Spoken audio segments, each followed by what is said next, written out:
Kita di sini bertiga sudah sampai kembali di rumah dan mau berbagi tentang pengalaman kita menjalani atau pengalaman kita dengan COVID-19. Ya.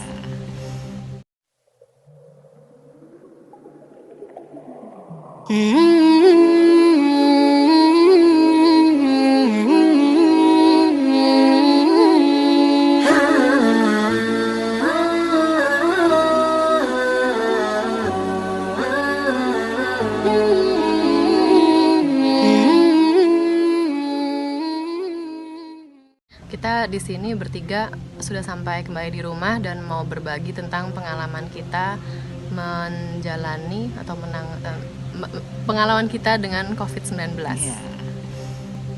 Oke, mulai dari Ibu. Oke, saya Maria Darmaningsih. Saya dosen di Institut Kesenian Jakarta, dosen tari, dan saya salah satu pendiri Indonesian Dance Festival. Oke. Saya Sitatia Sutami, saya penari profesional dan Independent Performing Arts Manager Manajer Kuno Kini. dan asisten manajer Kuno Kini. Nama saya Ratri Anindya Jati dan saya adalah independent producer dan juga arts manager. Halo, jadi kita sekarang bertiga udah akhirnya bisa kumpul kembali bersama di rumah. Terus ya kita masih fokus di penyembuhan, jadi masih harus istirahat dan anjuran dokter juga kita masih harus tinggal di rumah selama 7-14 hari ke depan tergantung situasi. Selama saya diisolasi, saya beruntung sekali mendapatkan kertas dan cat poster. Jadi saya belajar nyoret-nyoret sampai akhirnya lama-lama jadi lukisan. Nah, jadi itu self healing yang luar biasa. Jadi kemarin sih yang pertama kami lakukan itu di pagi hari berjemur, yang paling penting karena selama di isolasi kita nggak dapet matahari kan. Ya pastinya harus istirahat juga karena memang dari kita bertiga sepertinya aku yang masih paling lemah dan harus recovery. Jadi karena di isolasi kan diinfus dengan berbagai macam obat dan vitamin, jadi rasanya sehat, tapi karena diinfus ya tiduran aja meskipun ada olahraga dikit di dalam juga. Cuman ya itu begitu keluar rumah sakit pulang ke rumah kan infus lepas, jadi sampai sini aku lemes lagi gitu, jadi memang harus banyak istirahat, banyak tidur. Itu jam 2 pagi saya dibangunin sama dokter, dinyatakan positif. Saya sih pertama saya kayak kenapa ya dokter jam 2 pagi gitu, alasannya supaya tidak bikin panik, tapi kan saya juga namanya juga masih tidur ya, jadi otak saya tuh belum bangun. Terus saya kayak cuman nulis report gitu apa kejadiannya, saya kirim ke keluarga terdekat saya, terus saya tidur lagi karena saya ngantuk banget. Udah sih saya nggak khawatir karena saya tahu dari awal persentase penyembuhannya itu 98,9% dan kita nggak usah khawatir. Jadi saya pas tahu ya udah nggak apa-apa, positif, yang penting saya tahu, daripada hari-hari sebelumnya tuh saya nanggung gitu loh, kayak jadi ini ada apa dengan badan saya atau gimana, karena saya nggak ngerasa sakit. Jadi pas dikasih tahu saya malah ya udah lega, saya kasih tahu keluarga, saya tidur lagi. Saya juga yakin bahwa ibu sama adik saya bisa sembuh. Jadi pas ketahuan itu yang bikin kita ibaratnya naik darah tinggi itu adalah karena kita kayak loh kok dengernya dari media, terus tiba-tiba sejam kemudian rumah kita udah dikerubungi wartawan, saya nggak bisa pulang. Itu yang bikin kayak marah dan deg-degan. Tapi waktu tahu ibu sama adik saya positif, saya juga ya nggak apa-apa gitu, saya tahu mereka bakal sembuh dan malah bagus mereka diisolasi. Yang bahaya adalah karena penyebarannya sangat cepat dan adik saya itu dia positif, tapi dia tuh umurnya umur prima, jadi dia pasti bisa sembuh dengan cepat.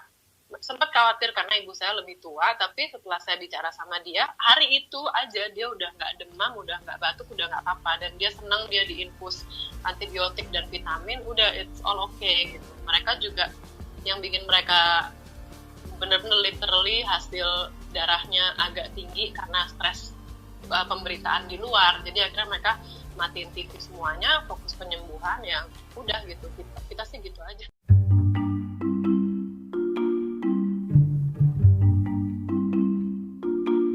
Kita tuh bertiga aktif banget, jadi ya udah kita mau gimana lagi, olahraga aja sih, kayak stretching badan gitu. Katanya Sita sempat mau usaha entah kenapa pengen headstand di kasur, terus intercomnya Mbak Sita hati-hati ya infusnya gitu. Terus saya suka jangkrik juga di atas kasur kalau bosan sambil teleponan. Ntar intercomnya terus dia bilang, Mbak Ratri jangan mundur lagi ya, ini ntar jatuh gitu lucu sih. Gimana cara ngakalinnya supaya nggak bosen, atau kan nggak bisa ketemu orang juga karena diisolasi kan, Mbak?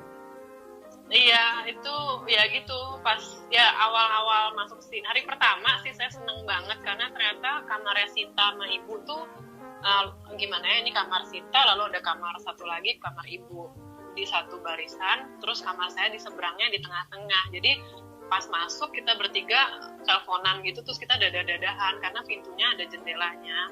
Itu seneng banget, Sita sampai nangis karena kan ya udah berapa hari kan dia di sini ya, dia stres juga. Terus ya udah, saya sih itu seneng ya karena at least kalau ada apa-apa Ibu sama Sita tuh dekat sama saya.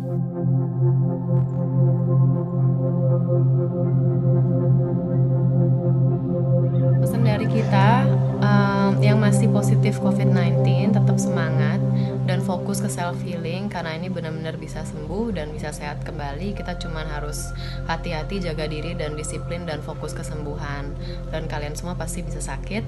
Yang baru tahu kalau mereka positif juga jangan panik, semuanya pasti bisa sembuh. Dan yang memiliki simptom jangan takut untuk cek ke dokter. Jangan takut untuk diisolasi karena tidak semenyeramkan yang kalian bayangkan juga kok. Oke. Mau nambah? Ya satu lagi sih, kayak Ratri itu kan nggak ada simptom sama sekali. Ternyata dia carrier. Jadi orang seperti Ratri memang harus hati-hati sekali. Kita semua nggak tahu, karena itu memang bagus 14 hari diam di rumah itu untuk memutuskan tali rantai COVID-19. Penularan. Dah. Hmm.